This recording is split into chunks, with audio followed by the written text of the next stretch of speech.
नमस्कार, मैं हूं Amod Shrivastava. Amazing thought, amazing story, amazing message की दिशा में आज एक बहुत ही सुंदर प्रसंग। जब भगवान श्री कृष्ण ने सुदामा जी को तीनों लोकों का स्वामी बना दिया तो सुदामा जी की संपत्ति देखकर यमराज से रहा न गया। यमराज भगवान को नियम कानूनों का पाठ पढ़ाने के लिए अपने बही खाते लेकर द्वारिका पहुंच गए। भगवान से कहने लगे कि अपराध क्षमा करें भगवान, लेकिन सत्य तो ये है कि यमपुरी में शायद अब मेरी कोई आवश्यकता नहीं रह गई, इसीलिए मैं पृथ्वी लोक के प्राणियों के कर्मों का बही खाता आपको सौंपने आया हूं।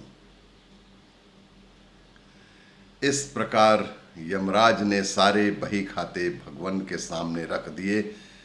भगवान मुस्कुराए और बोले, यमराज जी, आखिर ऐसी क्या बात है जो आप इतने नाराज और चिंतित लग रहे हैं।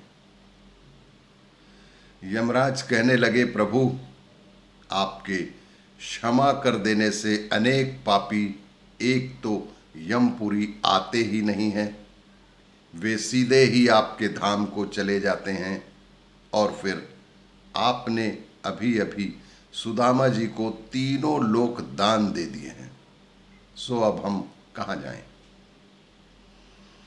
यमराज भगवान से कहने लगे, प्रभु, सुदामा जी के प्रारब्ध में जीवन भर दरिद्रता ही लिखी हुई थी। यमराज ने भगवान से कहा, प्रभु, सुदामा जी के प्रारब्ध में जीवन भर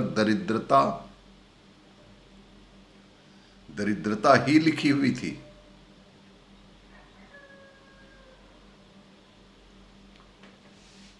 और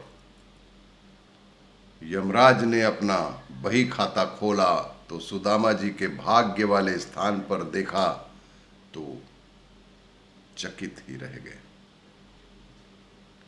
यमराज ने जब अपना बही खाता खोला तो सुदामा जी के भाग्य वाले स्थान पर देखा तो चकित ही रह गए। देखते हैं कि जहां श्री क्षय संपत्ति का क्षय लिखा हुआ था, जहां श्री क्षय संपत्ति का क्षय लिखा हुआ था, वहां भगवान श्री कृष्ण ने उन्हीं अक्षरों को उलटकर उनके स्थान पर यक्षश्री लिख दिया था, अर्थात कुबेर की जितनी संपत्ति। भगवान बोले, यमराज जी, शायद आपकी जानकारी पूरी नहीं है। क्या आप जानते हैं कि सुदामा ने मुझे अपना सर्वस्व अर्पण कर दिया था। मैंने तो सुदामा के लिए केवल उसी उपकार का प्रतिफल ही उसे दिया है। यमराज बोले, भगवान, ऐसी कौन सी संपत्ति सुदामा ने आपको अर्पण कर दी, उसके पास तो कुछ भी नहीं है। भगवान बोले, सुदामा ने अपनी कुल पूंजी के रूप में बड़े ही प्रेम से मुझे चावल अर्पण किए थे, जो मैं और देवी लक्ष्मी बड़े प्रेम से खाए थे। भगवान बोले, सुदामा ने अपनी कुल पूंजी के रूप में मुझे बड़े ही प्रेम से उनके पास जितने चावल थे वो अर्पण किए थे, जो मैंने और देवी लक्ष्मी बड़े ही प्रेम से खाए थे। जो मुझे प्रेम से कुछ खिलाता है उसे संपूर्ण विश्व को भोजन कराने जितना पुण्य प्राप्त होता है, बस उसी का प्रतिफल सुदामा को मैंने दिया है। ऐसे दयालु हैं हमारे श्री कृष्ण भगवान, जिन्होंने न केवल सुदामा जी पर कृपा की, बल्कि द्रौपदी की बटलोई से बचे हुए साग के पत्ते को भी बड़े चाव से खाकर दुर्वासा ऋषि और उनके शिष्यों सहित संपूर्ण विश्व को तृप्त कर दिया था और पांडवों को श्राप से बचाया था।